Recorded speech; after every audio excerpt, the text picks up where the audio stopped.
प्यारे बच्चों, सुप्रभात।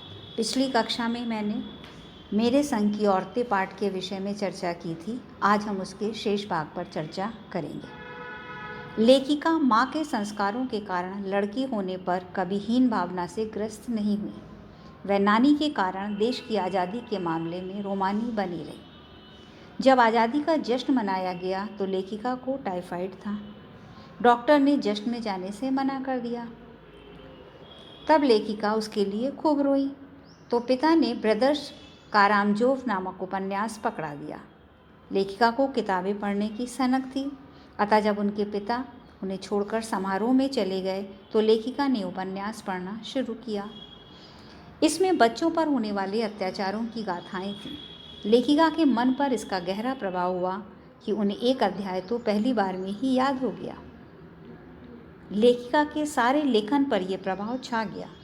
उनकी कहानियाँ जादू की कालीन, 3 किलो की छोरी, कंद गुलाब में उनका प्रभाव देखा जा सकता है। शायद परदादी की मन्नत के कारण लेखिका और उनकी चारों बहनें लड़की होने के नाते किसी हीन भावना का शिकार नहीं हुई। सभी ने किसी भी लीक पर चलने से इनकार कर दिया। लेखिका की सबसे बड़ी बहन थी मंजुल भगत। इन्हीं के लिए परदादी ने मन्नत मांगी थी। इन्होंने भी शादी के बाद जैन नाम छोड़कर पति का नाम ग्रहण किया और प्रसिद्ध लेखिका बनी। दूसरी कन्या थी मृदुला गर्ग अर्थात लेखिका। इन्होंने शादी के बाद अपने पति का नाम गर्ग अपने नाम से जोड़ लिया और तो लोग हैरानी से पूछते थे कि उन्होंने शादी के बाद अपना नाम क्यों नहीं बदला। लेखिका कहती थी कि नाम न बदलने से व्यक्तित्व में कोई अंतर नहीं आता, इसलिए नहीं बदला। लेखिका की तीसरी बहन गौरी उर्फ चित्रा लेखन नहीं करती। चौथी बहन रेणु भी नहीं लिखती। पांचवी बहन अचला अंग्रेजी में लिखती है। छोटा भाई राजीव हिंदी का लेखक है। इन चारों को उनका सारा खानदान पढ़ता था। लेखिका को यह बात अच्छी नहीं लगती कि उसकी ससुराल वाले उनका लिखा नहीं पढ़ते थे, परंतु बाद में इसके लाभ भी पता चले। लेखिका की 2 बहनें जो लेखिका नहीं थी, उनसे भी ज़्यादा स्वतंत्र और दबंग थी। गर्मी के स्कूल में वापसी के समय उनके पिता उनके लिए गाड़ी भेज देते थे। अचला तो उसमें बैठ जाती, किंतु रेणु पैदल आती थी। वह कहती थी कि थोड़ा सा रास्ता गाड़ी में बैठकर तय करना सामंत शाही का प्रतीक है। इसी प्रकार बीए की परीक्षा देने के समय भी वह अड़ी रही। बोली, परीक्षा देने से फायदा बताओ।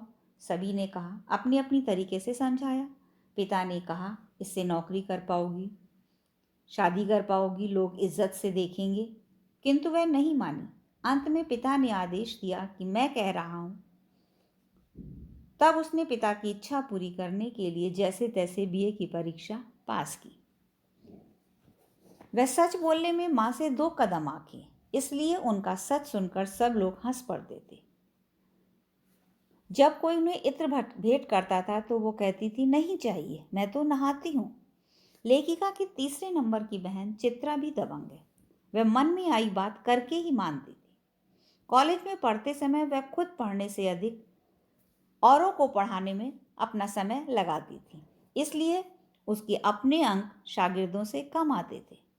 शादी के वक्त उसने एक लड़के के बारे में ऐलान कर दिया कि वह शादी तो उसी से करेगी। खुद लड़के को भी इस बात का पता नहीं था। समय आने पर उसने लड़के को बता दिया और यह भी कह दिया कि वह जो सोच लेती है उसे करके ही दम लेती है। परिणाम स्वरूप लड़के ने हथियार डाल दिए, शादी हो गई। सबसे छोटी बहन ने ठीक से पढ़ाई लिखाई की, पिता की इच्छानुसार शादी की, लीक पर चलती प्रतीत हुई, परंतु 30 वर्ष की उम्र में उसने भी लीक से विद्रोह किया और लेखिका बन गई। सभी बहनों में लीक से हटने का गुण रहा, परंतु घर गृहस्थ और विवाह के परंपरागत तरीकों किसी ने नहीं छोड़ा। लेखिका शादी के बाद बिहार के छोटे कस्बे डालमिया नगर में रही। वहाँ नर नारी का अंतर इतना काफ़ी था कि पिक्चर में भी अगर पति पत्नी भी जाएं तो वो भी अलग अलग बैठते थे। उसी डालमिया नगर में लेखिका ने कोशिश करके कुछ शादीशुदा औरतों को तैयार कर लिया कि वे अन्य पुरुषों के साथ मिलकर नाटकों में अभिनय करें। उन्होंने 4 साल तक अभिनय करके अकाल राहत कोष के लिए धन भी एकत्र किया।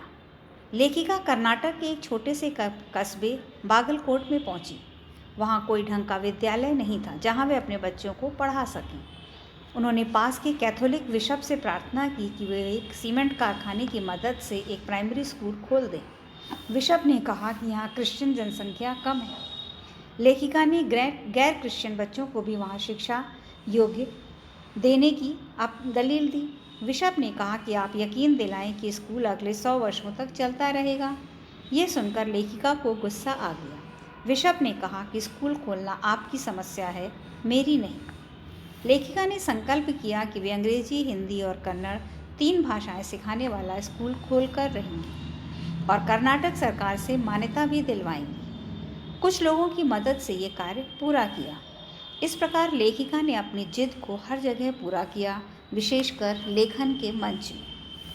लेखिका की जिद रेणु की जिद के सामने कुछ भी नहीं थी। सन 1950 की बात है। एक दिन दिल्ली में एक साथ 9 इंच में पूरा नगर पानी से भर गया। यातायात ठप हो गया। ये स्वाभाविक था कि स्कूल भी बंद हो जाएगा, पर उन्होंने स्कूल जाने की जिद की। वह यही कहती रही कि आपको कैसे पता। आखिरकार वह बस्ता उठाकर स्कूल के लिए चल दी। चौकीदार उन्हें देखकर दंग रह गया। घर आने पर सबने कहा कि हमने तो पहले ही कहा था, पर रेणु ने कहा कि स्कूल बंद था तो मैं वापस आ गई। इसमें आपका कहना कहाँ से आ गया? लेखिका को लगता है कि उस दिन रेणु को अकेले स्कूल जाने में कितना रोमांच हुआ होगा। सचमुच अकेलेपन का मज़ा ही कुछ और है।